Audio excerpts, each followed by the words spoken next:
every beep, tone, and new sound you hear travels from the ear to registering in your brain. But what actually happens in your brain when you listen to a continuous stream of sounds?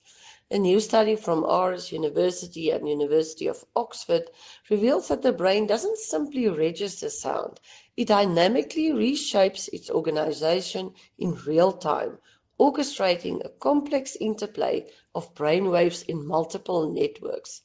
The research introduces a novel neuroimaging method called frequentness. Using advanced algorithms, this method disentangles overlapping brain networks based on the dominant frequency. Once a network is identified by its unique frequency, the method can then trace how it propagates in space across the brain.